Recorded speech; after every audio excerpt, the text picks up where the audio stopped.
Number 1 overall pick, Josh Allen. I would back Josh Allen. He just is the embodiment of what makes this team great.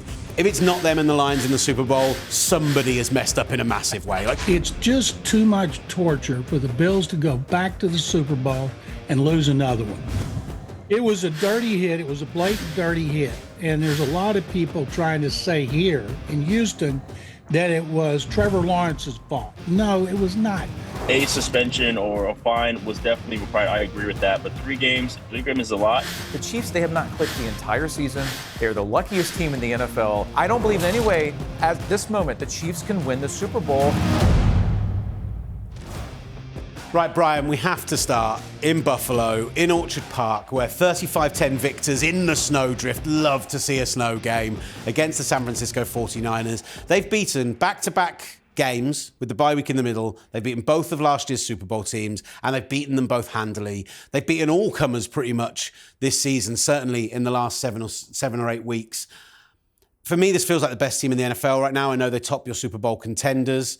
There's plenty to break down from this game, but let's start with Josh Allen. And, I mean, if you're starting a brand new franchise today, if you've got an expansion team and you can pick any quarterback in the NFL, would you consider taking Josh Allen number 1 overall in a redraft? Jameis Winston? Jameis Winston, number 1? I don't care about the pure pick sixes. Vibes. I want the vibes and the claw win and the 497 yards. Number 1 overall pick, Josh Allen. And I am not sorry, Patrick Mahomes. And Lamar Jackson is really good. But consider this. I was saying, while you were setting this Joe up... Joe Burrow as well, I want to put out there, had a great season this year. 100%. But as an all-round quarterback who just does everything, the run game, he's just completely buried the bad interceptions. I think he's had 1 multiple interception game incredibly efficient all season. So efficient. The offense is working around him. I'm taking him number 1 overall. He loses Stephon Diggs. He's better. He's had playoff heartbreak, and he's better for it. And I was just writing about him, doing a story for talkSPORT.com, Will, you know, from a small town in California that nobody's heard of before, could not get a Division I scholarship, went to junior college, made his own huddle highlight reel, sent out mass emails to coaches, please, would you take a look at my highlights and maybe sign me, goes to Wyoming, goes number 7 overall. Bills fans didn't want him. NFL people didn't want him. I was actually reading some insane blog today where they said if he was going to be an absolute disaster in the NFL, and he has gotten better, and he has evolved. And yeah, Patrick Mahomes historically is better. He has the 3 rings, the Super Bowl MVPs. He is Showtime Mahomes. He is, the heir to Tom Brady. Lamar Jackson is the dual threat. But right now, as we speak, Josh Allen is the best quarterback in the NFL. And, if you pull the stats, I was looking at this too, the completion percentage is not elite. The passer rating is good, not elite. Quarterback rating is actually better. He's second in the NFL to actually Kyler Murray. It is the leadership. It is the winning games. It is his ability to run. You can tell that the fans and the team believes in him. And if the Super Bowl was played right now, the Buffalo Bills would be in New Orleans. I would take Josh Allen, number 1, and then Jameis Winston, number 2. I think it is fascinating to me, that idea that you have to make the Mahomes and Allen comparison if you're going to redraft this league, right? And I have no issue with anyone saying they take Patrick Mahomes number 1 overall. I think from a talent perspective, he is the best player we have ever seen play the position in the NFL. But you do have to look at circumstantially, best head coach, best talent around him. Okay, he's got over a bad offensive line throughout most of it, but a great defense the last 2 years as well. He's had everything he needs to make that work. He's also pulled it out of his backside when he's needed to. What I really like what you said there is about Josh Allen's improvement. You look at year 1, and the inaccuracy was a real problem. And there's always this idea that with quarterbacks, you can't improve accuracy. Everything else is improvable. But that's the one thing that you just can't take up at NFL level. In year 1 to year 2, he had a huge jump in terms of his accuracy. And he's just become much smarter situationally. He's been well coached. He just carries that team on his back. And I think he has been the best player in the NFL this season. I already said 2 weeks ago on this show, he was my MVP. This past weekend has absolutely backed that up for me. And they are now in a position where if in January he has to go to Arrowhead in the same way that Lamar Jackson did last year, and when Lamar Jackson did that last year and that Chiefs defense took away everything that they did well and wouldn't let them run the ball, and Lamar Jackson tried to put the team on his back and tried to do it all, he couldn't do it.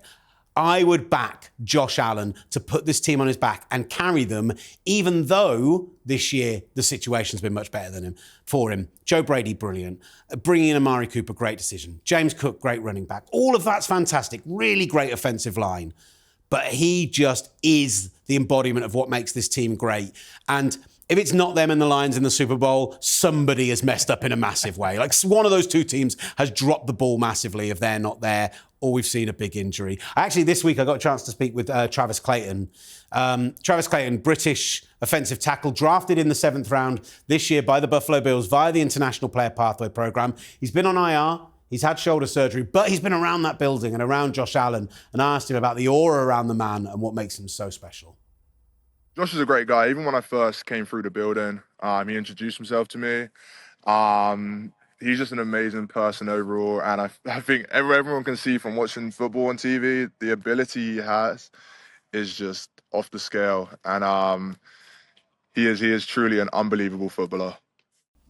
Travis Clayton there, and look, you can see that whole interview on Great interview. Oh, thank you very much. Too Nice kind. job, Will. You can see that whole interview on talkSPORT's dedicated YouTube channel, End Zone. Well worth checking out. And look, really fantastic comments from Bills fans who love hearing from inside that building. What a wonderful fan base. But when I talk about that aura, the 4th and 2 against the Kansas City Chiefs that I asked Travis about, when we've seen Sean McDermott get so much more aggressive this year, something that he really lacked on previously, the Bills head coach. For them to make the decision to go for that, no one in that building, the 65,000 fans, the 53 men on the sideline, the coaches, nobody didn't back him to make the right decision there. They called a pass play, they called a mesh play, it fell apart, he tucked the ball and he took it all the way to the end zone.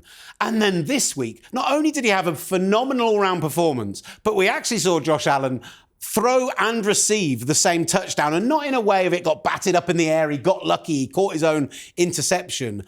But that play where brilliant. He threw it ever so slightly behind Amari Cooper, was so annoyed with himself that he'd thrown it behind him that he followed in on it, got the lateral, carried it to the end zone. It made football fun, and it just showed what a special, special guy this is. I feel like the way that we used to all view Patrick Mahomes in previous seasons, that you could call anything, you could do anything, and Patrick Mahomes is going to get it done.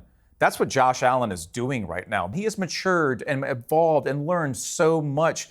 And unlike someone like Aaron Rodgers, and I wrote about this, I did a video at talkSPORT, and our rundown show basically feels like Aaron Rodgers should retire right now, right? Like nobody believes in Aaron Rodgers anymore. More and more people believe that Josh Allen can do it this year. And what a story that will be, Will. He seems more confident than I've ever seen him before. This feels like it's Josh Allen's year to be MVP and for the Buffalo Bills to be in the Super Bowl.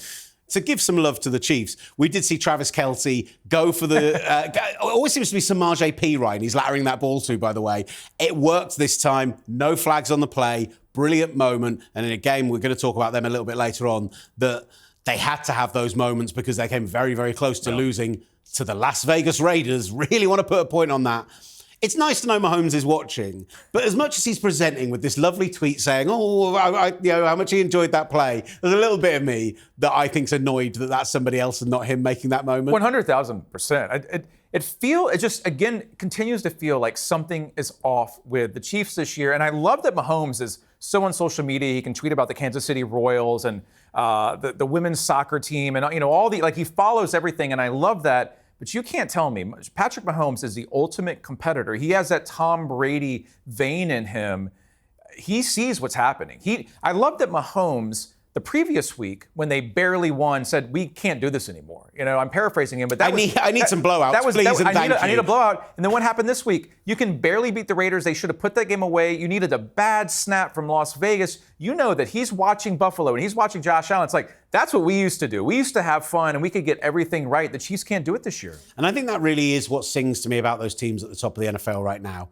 The Lions, the Bills, the Eagles as well, who I think need to be thrown into that mix, is that all three of those teams are playing top-level football in all three phases and look like they're having a ball doing it. They're blowing teams out. They're properly beating them. They are not having to resort to last-minuteism.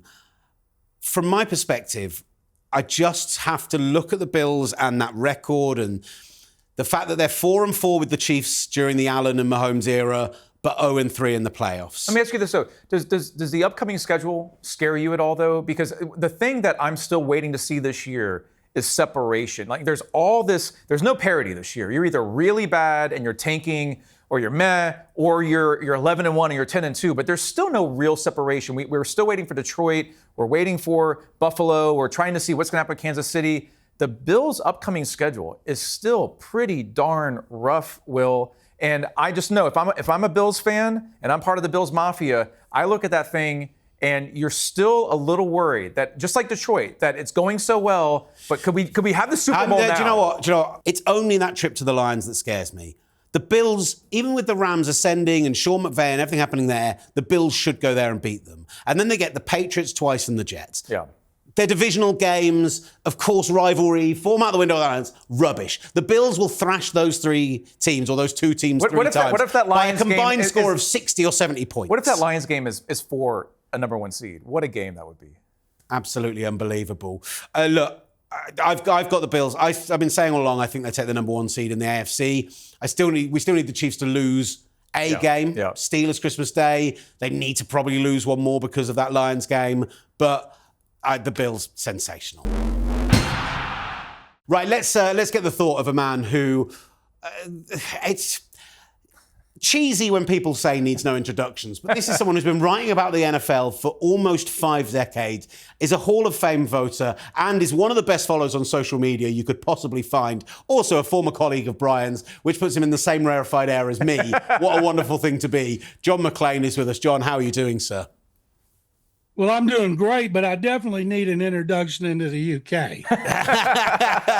Look, John, you just heard us talking about this Buffalo Bills team, about Josh Allen. We've been discussing whether, essentially, if we were to be redrafting the league right now, do you consider taking Josh Allen number one overall? He's playing that well. All of your years following the NFL, how impressed are you with what this Bills team are putting together, and how do you rate their chances of taking the AFC? Well, first of all, I watched Buffalo lose in Houston 23-20, and Josh Allen have the worst game of his career. Texans limited him 30% completions. They didn't get a lot of sacks. He didn't throw a lot of interceptions. They just pressured him and played him great. And the Bills haven't lost since, and Josh is catapulted to the top of the list for prospective most valuable players, and he's earned it. Now, if Kansas City has to go to Buffalo, Kansas City's won in Buffalo in the playoffs every time they've played. Kansas City last year, divisional round, 7 degrees, blinding snowstorm, they won. Some people think the Chiefs are just biding their time before they turn it on. But remember, last year, Kansas City lost 6 games during the season. Now they've lost 1. But they won when they had to. They went to Baltimore and won the championship game to go to the Super Bowl and won again. But I think this Chiefs team is flawed. I think this is going to be the time for Josh Allen to win at home in the playoffs over Patrick Mahomes and go to the Super Bowl to play Detroit, which I watched come back from 16 behind against the Texans and win on a 52-yard field goal with no time left, despite throwing 5 interceptions. So my 2 Super Bowl teams, Detroit and Buffalo, really struggle with the Texans, but I think it's clear to everybody those are the best teams. John, you've been covering the NFL for forever, but you covered some of the best Bills teams in their history. Jim Kelly, you were around for the comeback, and Frank Reich covering that live. How does this Bills team with Josh Allen, Sean McDermott, compare to the best Buffalo teams in NFL history? And if you know Bills fans, should they be believing that this could finally be the year? They've been in the Super Bowl before. Will and I was just talking about this, but they've never been able to win one before. I covered their 4 consecutive Super Bowl losses. I felt so bad for the players, Coach Marv Levy, but especially their fans. It's just too much torture for the Bills to go back to the Super Bowl and lose another one. I don't know if upstate New York could take it. This Bills team doesn't have nearly the kind of talent that Marv Levy's 4 consecutive Super Bowl losers had. They had Hall of Fame quarterback Jim Kelly, Hall of Fame running back Thurman Thomas, Hall of Fame receiver Andre Reed. They were loaded with talent, where this one is so dependent on Josh Allen. If he has to play great, and if he doesn't play great, they're vulnerable. Fortunately for them, he's played great. He's hungry. He just got engaged last week to Haley Seinfeld, an actress who everybody here knows. So this is the best time of his life. And he is playing like a man possessed, but he does not have the supporting cast that Jim Kelly had. And but it doesn't mean they can't win the Super Bowl. If they do, if Detroit or Buffalo wins, I don't know how anybody could be disappointed, because we have, until Dan Campbell got to Detroit, they'd won one playoff game since the 50s. One. And Dan Campbell's turned them into a power. And of course, the Bills have been good for a long time. They win the AFC East now every year since Tom Brady's been gone from New England. But I think it would be best for the league if it's Buffalo versus Detroit. And I think fans all over the country could get behind that Super Bowl in New Orleans. Look, John, I know we've only got a limited amount of your time, so we do have to ask you about the developing situation in Houston right now. Azeez Al-Shaair, 3-game suspension for the hit this past weekend on Trevor Lawrence, the Jags quarterback. They are going to appeal that 3-game suspension. Interesting sounds from inside the building from D'Amico Ryans backing his guy. It feels a little bit like a moment where maybe a little bit of humble pie just needs to be eaten and they need to accept that this is what's going to happen. What did you see of it being in the stadium? How did you feel about that moment and the reaction to it?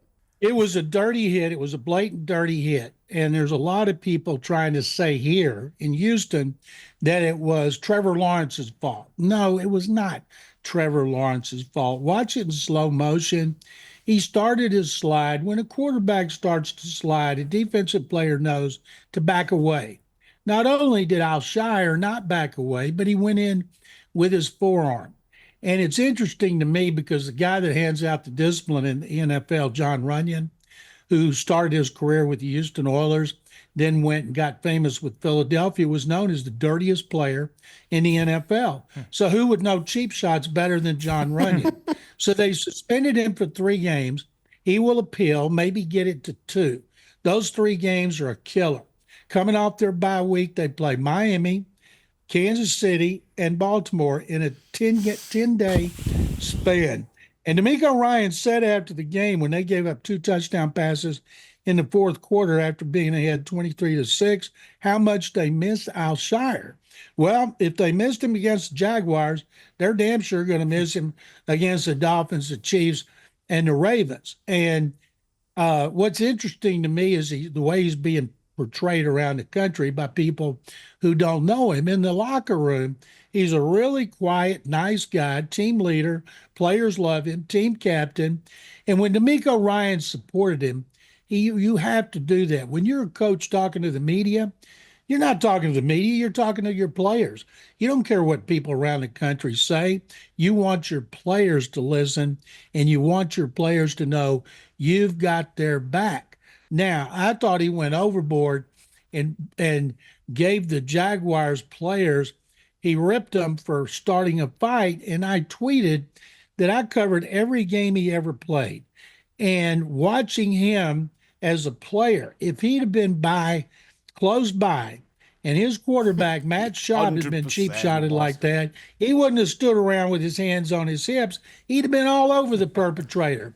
I actually think in that situation, in fact, I actually think in that situation it's really telling when you get a team who don't jump on it. Right. And like I think they let their quarterback take it. Right? Yeah, and actually Al-Shaair even said it in his statement afterwards. He said, like, I don't blame those Jags players for jumping on it because that is the natural instinct to do. If you've seen a moment like that, you jump in and you get involved because not only you should do it with any of your teammates, but the quarterback is the guy who gets protected more than anyone else. The question, I guess, John, is whether that punishment fits the crime, right? Yeah, and I don't want to ask you, John, because you have the historical perspective, right? Like, would he still have been suspended 3 games for that exact hit in that situation in the 1970s or 80s? I don't think he was, but I think the flip side of that, and I'd love to get your opinion, is the game has changed so much. You never really see hits like that anymore. How would that have looked in 1970 or 1980?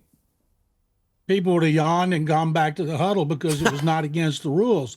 There's a lot of younger nincompoops here trying to use Darryl Stingley, the receiver, and Jack for New England, and Jack Tatum, the safety from Oakland, who was the hardest hitter in football, known as the dirtiest player. He hit him over the middle, paralyzed Stingley for the rest of his life. Well, that wasn't against the rules. You could hit receivers anywhere you wanted. You could hit them in the head when they came across the middle. And the problem was Stingley lowered his head. He wasn't penalized. Tatum wasn't fined. He wasn't suspended. Nobody thought anything about it because it was legal. An Al-Shaair hit like that would have been legal. If you'd have slid back then, you'd have been kicked off your team by being a wussy. Well, today it's changed, and you got to be disciplined, and you got to make sure you follow the rules. And Al-Shaair didn't, and he's a repeat offender. He got into it with the Bears in the second game. He hit Caleb Williams on the sideline, then got in a fight, threw a punch, and then John Runyon's explanation about why he suspended 3 games, he fought it out. You got in a fight, you ripped the guy's helmet off, you kept fighting, you didn't leave the field. So he's got nobody to blame but himself. He's a really good player. Everybody loves him, great guy, but it doesn't matter. Doesn't matter what your character is. It matters what you do on the field, and he broke the rules. I think everything you've said there is correct. But everything we now know about CTE, everything we now know about safety, everything that now happens in the league, and all the rules that we know are in place, it does make what happened inexcusable. Yep. They can stand, and I agree. John is absolutely right. D'Amico Ryan's right to back his player. Like, that he loses the locker room if he doesn't. But there are people online who are calling for, as long as we're going to see Trevor Lawrence out, he should be out. That he should be banned for a year for this. That he should be. Does the league need to send a bit of a message of we need this to get out of the game, because otherwise we're starting to get. I think the 3-game suspension, that's big for a hit anymore. You don't really see that. That is the message. The 3 games toward the end of the season, you don't really see the NFL come down. Usually it's 1 game. Kareem Jackson former Texan had a lot of issues last year.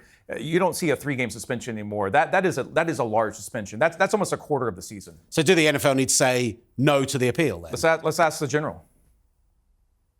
Well, they could say no to the appeal. Sometimes they reduce it. I've seen it reduced when I thought there was no way. So it could go down to 2 games. Texans need him in the worst way, but by getting suspended, he's hurt his team. But you'll never see more than anything like 3 games. I don't believe the union has become stronger, and now maybe they'll turn down the appeal because it's certainly going to hurt the Texans. You know, one of the things you take into consideration is how are his actions affecting his team? Obviously, the action is affecting the team. John McClain, brilliant stuff. Absolute legend. Thank you so much for joining us, John. Really appreciate your time. And, well, if not before, we'll see you in New Orleans. Brilliant stuff, John McClain. You can follow him on Twitter at McClain _. _NFL. I always struggle to say that, but I think that's what it is. Yeah. No, honestly. And that was great stuff. That was good to see John on talkSPORT End Zone in the United Kingdom. He was very tempered there. If you follow John on social media, like, he will say that's the worst hit I've ever seen, and he will call out D'Amico Ryan for being dreadful. I think that was very much I'm in an interview, I'm going to be professional, John. Social media, John's a bit wilder, trust me. All right, let's welcome our next guest into the show. A lot of the topics we're discussing today, we need a bit of a player perspective on, I reckon. And, well, no better than to get a Super Bowl winning perspective on it. A former defensive back with Washington, the New York Giants, drafted by the Green Bay Packers as well. I'm delighted to say that Will Blackmon joins the show now. Will, how are you doing, sir? Listen, Will, it is not a day without you whining about the 49ers. It is not a day without I just told him the same thing. We come on this show every week, and at some point he is whinging, like they call it over here, about the San Francisco 49ers. Yeah, it's not been pretty. Will, did you have to stay up until 4:30 a.m. in a radio studio on your own watching that absolute dross? No. So I need to get it off somehow. Not anymore. I remember those days being out there in Brentford, staying up late so I can make sure I can talk about the right stuff. Look, man, there's a few topics we've already have touched on today's show that I just wanted to get your thoughts on. But I was watching you live tweet last night through that Browns-Broncos game. And I need to ask, from, again, that player's perspective, Jameis Winston, 497 yards, but 2 pick sixes. He comes out after the game and says he just needs the Lord to help him stop throwing those pick sixes. Would you have enjoyed him as a teammate? How much are you enjoying watching him now? Live it. Listen, he giveth and taketh away. Oh, it's tough. You know what? I played with Brett Favre, where he won many games for us and he also lost many games for us. There's a saying that goes in football: you live by the gunslinger, you die by the gunslinger. However, though, it is entertaining, and the Browns are competing. They've been suffering all season. Deshaun Watson has been playing good football, and the fact that Jameis came in and provided that spark. I mean, yeah, he threw for all 400 yards last night, and unfortunately, those picks weren't just picks; they were pick sixes, and they all came in crucial times. So it'd be different if he threw the football down the field and it was an interception. At least the defense has a chance to line up again. But these were putting points on the board for the other team, so that's tough. He got the LASIK surgery, which helped a little bit, but I don't know what the good Lord can do right now. I don't know. His whole career, I saw someone tweet, feels like performance art. I don't know. Maybe you would enjoy seeing him coming out in those press conferences and doing those fun things. I don't know if I'd get frustrated. Maybe you accept as a Browns team you're not competing. But yeah, I just thought it was his performance last night was the most Jameis Winston of all time, and a joy to watch him doing it. The other topic we talked about earlier in the show, before we get on to some of the things we wanted to talk to you about specifically, Will, breaking news in the last hour or so, Azeez Al-Shaair, 3-game suspension for that hit on Trevor Lawrence on Sunday. They are going to appeal it. Knowing the way these things work, wouldn't be stunned to see it go down to 2 games on appeal. But 3 games for a hit in the NFL is pretty significant. As a defensive player, what did you see of that moment? What do you make of the reaction to it? Well, just as a football player in general, it is a physical game, and there are all kinds of hits and tackles that happen during the game. I'm very careful throwing around the word dirty. When I think of the word of a dirty hit, it's someone is going out of their way to intentionally injure and put someone else's career at risk. And I don't see that's the case. It was tough because Trevor is running for the first down. Al comes up there and sure, he could have adjusted and pull up, but he already made a decision. And people were saying hey, 5 yards is plenty of time. It was like, well, if you look at a lot of 40-yard dashes, like for example, I ran 10 seconds in 1.5 seconds. So in 5 yards, so I ran 10 yards in 1.5 seconds. In 5 yards, obviously it's less. So it's really, really difficult. And it was unfortunate, how it happened. I think based on the rules and whatever you could say is history, a suspension or a fine was definitely required. I agree with that. But 3 games is a lot. But it's just hard. It's just tough. I don't think it was a complete dirty play. It was unnecessary, possibly, and it's just unfortunate that Trevor got hurt from that. Well, I'm not in any way defending the hit, and I actually agree with everything you just said. I am really curious from your perspective as a defender, as a high-level NFL defender who also played with some of the greatest quarterbacks in recent NFL history. We have seen in the last 10 years or so, the rise of dual-threat quarterbacks, Lamar Jackson. You had Randall Cunningham, and we want to go way back, Fran Tarkenton. But there's been a thing where quarterbacks have realized that you can start to slide and then kind of change, or you can act like you're going to slide and pull up or whatever. Trevor didn't do that, but he clearly did not just give himself up. I mean, he was trying to get as many yards possible and he's a taller quarterback, but he was still elevated and then started to go down. Should there be something that we take away that, hey, if you're a quarterback and you're running and you're within the lines, there has to be an acknowledgement, in my opinion, that you either go out of bounds or you go straight down or you slide better, or these things can happen in the NFL. What's your perspective on that? Yeah, well, there are lines, and unfortunately in competition, lines are meant to be crossed. And so they can create any kind of rule they want. And I mean, we saw in college football, we saw a fake slide, So at the end of the day, they can create all these rules and what have you. And yes, guys are being compensated well enough to adjust to these rules. But it's just, when in doubt, sometimes as a defender, you just take out the indecision and you're like, look, I'm just going to go ahead and hit him. Like there's so many plays out there, especially on, Patrick Mahomes, where guys are running on an angle to go get him and they whiff by him and he gets more yards, or he's running for a first down and they're afraid to hit him. So because they don't know. So it's kind of like, when in doubt, you just got to do what you got to do. And hopefully it comes, where it's legal and no one gets hurt. So it's tough there. I think from my perspective, the slow-mo always is going to hurt them. I think you're right. If you watch, John McClain earlier said watch the slow-mo, but I think that always is going to hurt the player, make a bang-bang play look a lot worse because you think the reaction time is going to be easier. It's not because of the slow motion.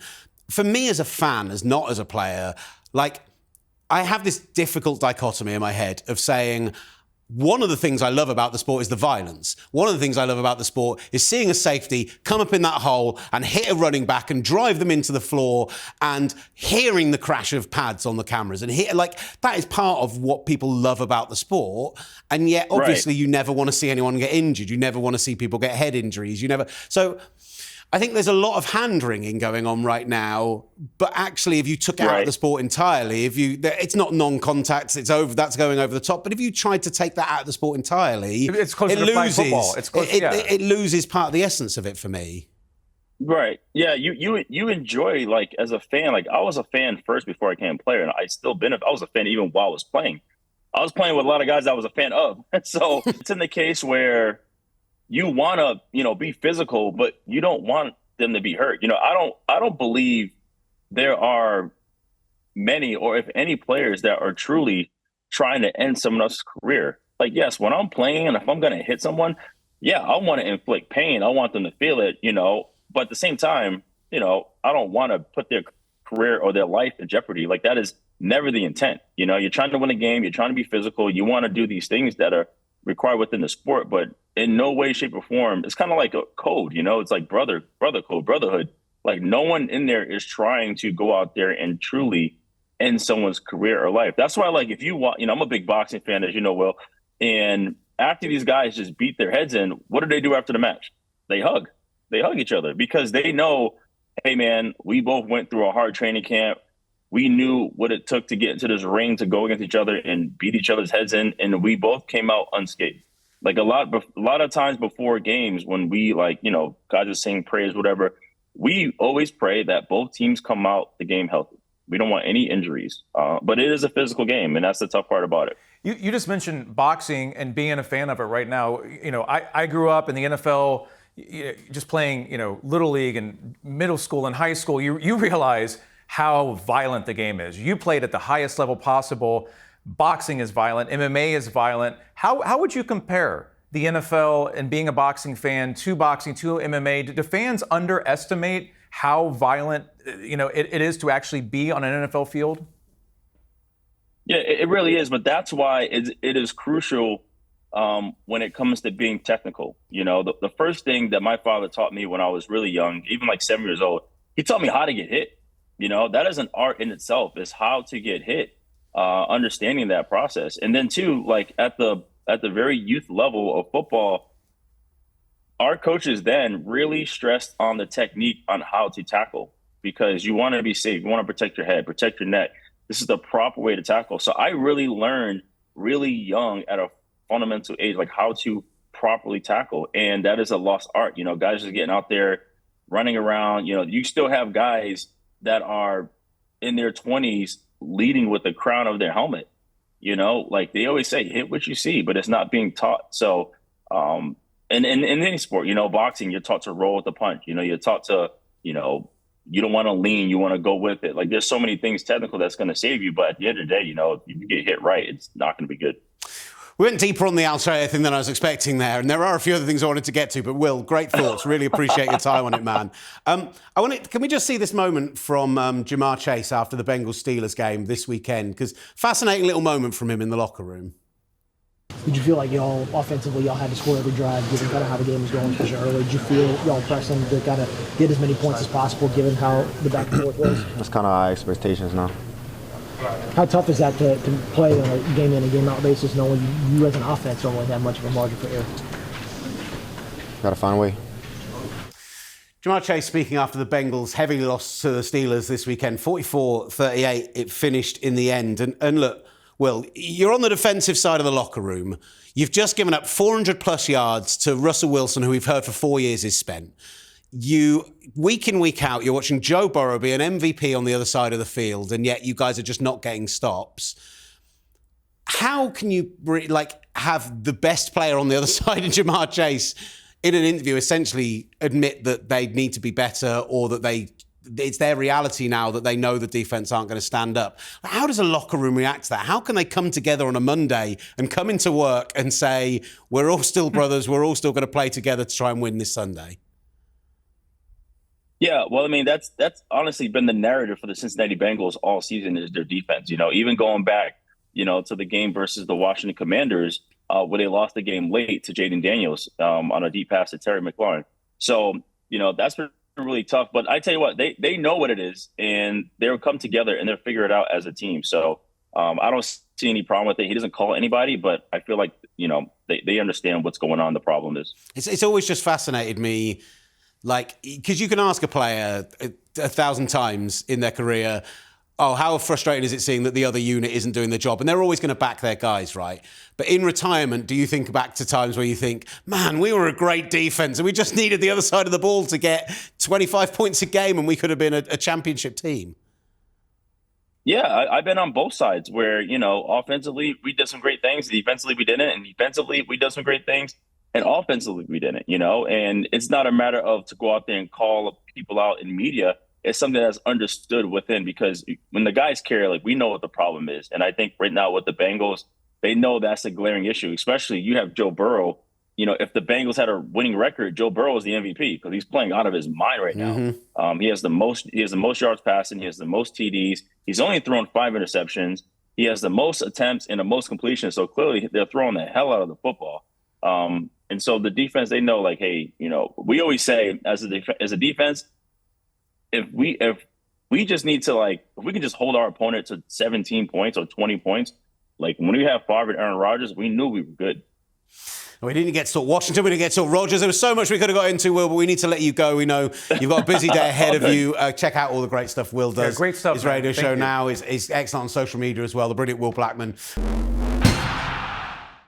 I feel like a broken record, but for a Kansas City Chiefs team to go up against a 2-9 Raiders team that their own head coach going into the game called the worst team in the NFL. He said this is the best team in the NFL against the worst team in the NFL. For them to not be able to put that team away, for them to have to rely on a botched snap from a backup center in order to win that game of football. They should have lost that game, and they should have lost 5 other games. If Todd Bowles was more aggressive, they lose that game. If the Ravens get a pinky toe in, they lose the season opener. Will, this keeps happening every week, and history, reality, the odds, the football gods, whoever you believe in, whatever you believe in, are telling us at some point this will end. I hated everything about how that Raiders game finished for this team. It's Black Friday, you're on not national TV, but you're on, streaming to the world. You're up. The Raiders have nothing to play for. They were chippy. Of course, Max Crosby kept going after him. The Chiefs were clearly the better team. My problem was the mental miscues, the penalties. Mahomes is almost always in trouble. He never can really set himself anymore. Noah Gray has big catches. Travis Kelce has some big catches. You had some big runs, but you had allowed a huge kick return that changed that game. Aiden O'Connell looked like he's the 2025 starter for the Raiders, and the Chiefs can't put away a 2-10 team, and they got bailed out again. I don't believe in any way at this moment the Chiefs can win the Super Bowl, and it feels like Patrick Mahomes is the 12th best quarterback in the NFL. Andy Reid is often getting out-coached. And the Chiefs, whatever, they're just not inspired right now. They can't touch the Bills and the Lions and the NFL's best right now. There's the great old adage in sport that supposedly good teams win when they play well. Great teams win even when they play badly. This Chiefs team in the past have been the Sir Alex Ferguson Man United team. Yeah. They have been able to find ways to win. And I even thought earlier in this season, through that first 6-8 game stretch, when they were finding those late games, they were blocking field goals against the Broncos, they were nicking all those games by a single score, it was because they were finding a way to win. The offense wasn't playing well, so the defense stepped up. Against the Falcons, 2 fourth-down stops in the fourth quarter. That, for me, was the sign that they were a great team who were eventually going to develop into what we thought they were. But what you have to realise eventually is that teams will show you who they are. And over the course of now 13 weeks, I believe less and less and less that this Chiefs team are going to turn it around. And actually, if anything, I actually think they're getting worse rather than better. Yeah. Like, a Spags defense is meant to get better as the season goes forward, and Steve Spagnuolo's defense was bad against the Raiders. Aidan O'Connell sat in the pocket and absolutely dealt for the Raiders. He had some dimes. He was dialing it up. He's 2-0 against the Chiefs in his career. But if you go back and watch that first Chiefs performance, they fluked their way to it. He was brilliant against this team, and it's because that defense did not show up. The Chiefs are not good enough, and previously I would have said, but you know what? one-off playoff game. If they're playing an inexperienced team, if they get to the Super Bowl, somehow fluke their way there, and they face the Lions, in my head 2 weeks ago, I'd gone, I just back them because you can't not back Patrick Mahomes and Andy Reid. Right now, I wouldn't back them against any other team in that top 4, 5, 6 in the NFL in a one-off game. I don't think they can win the Super Bowl this year unless something drastic changes over the course of the next 5 weeks. And we've been waiting for 13 weeks for that to happen. I was actually thinking last week, I was going back and pulling their stats for a talkSPORT story, and we do forget a little. Okay, well, at one point last year, the Chiefs were 9-6, and they lost to the Raiders on Christmas Day, and you were like, okay, this team is not going to put it together. But that was a different team, a different situation with more talent. The Chiefs, they have not clicked the entire season. They're the luckiest team in the NFL. It will end at some point, or they will make NFL history and prove everybody wrong. But right now, they're not good enough. And I feel like I'm the one who always bangs on about the trenches. The pass rush isn't good enough.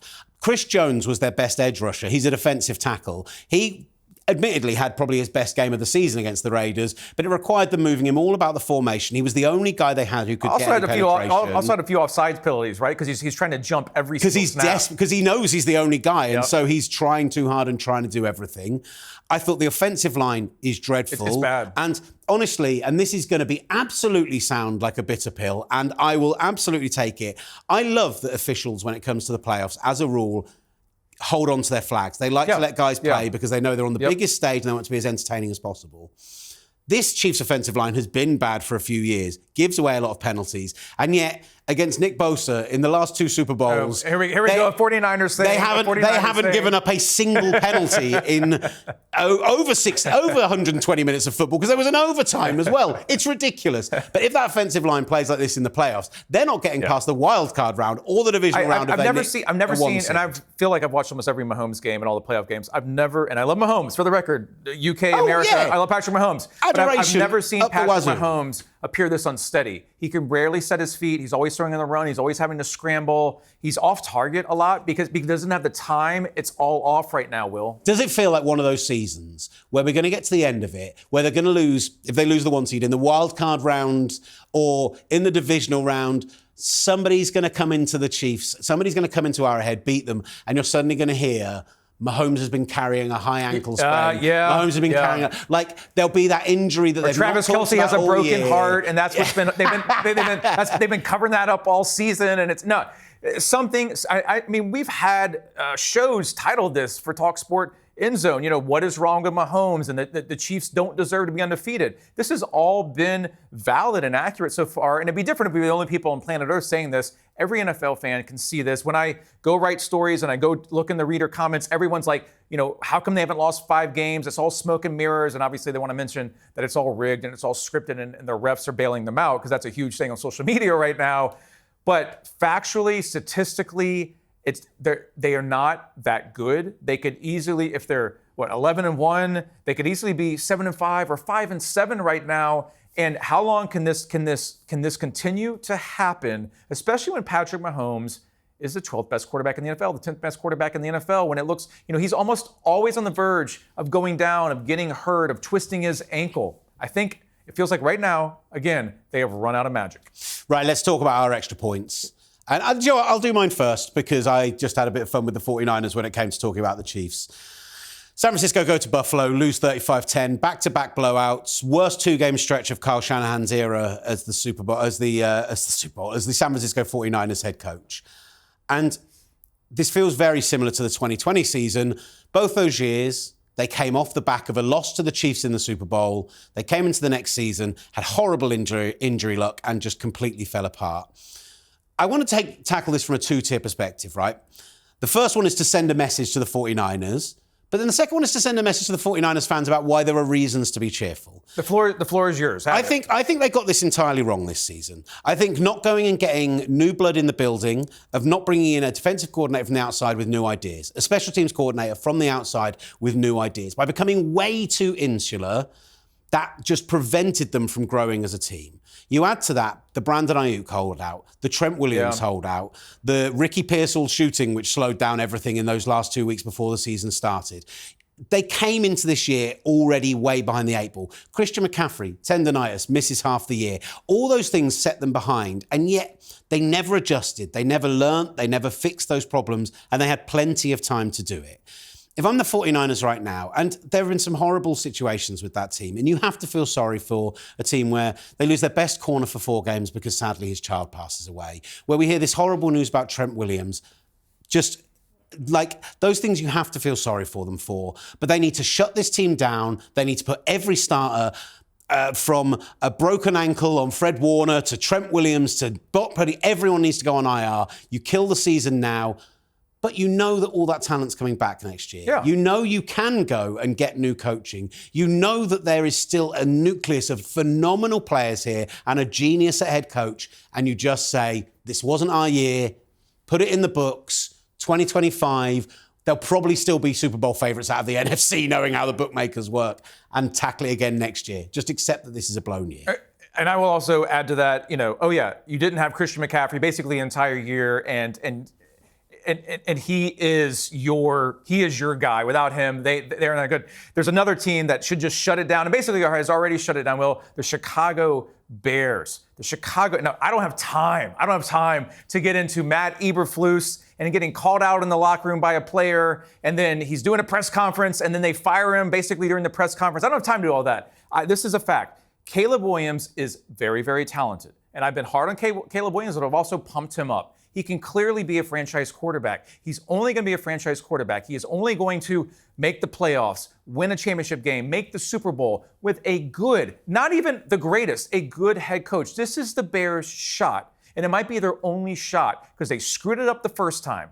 And they knew the whole time Matt Eberflus wasn't going to work out. You've got to hire the right coach. And I've seen defensive coaches put out there, offensive coaches put out there. I don't care what, they could be a special teams coach. You go the John Harbaugh route. But if you're going to have a messed up front office in one of the most dysfunctional organizations in the NFL, but you also luck out and get Caleb Williams, you have to get your head coach right.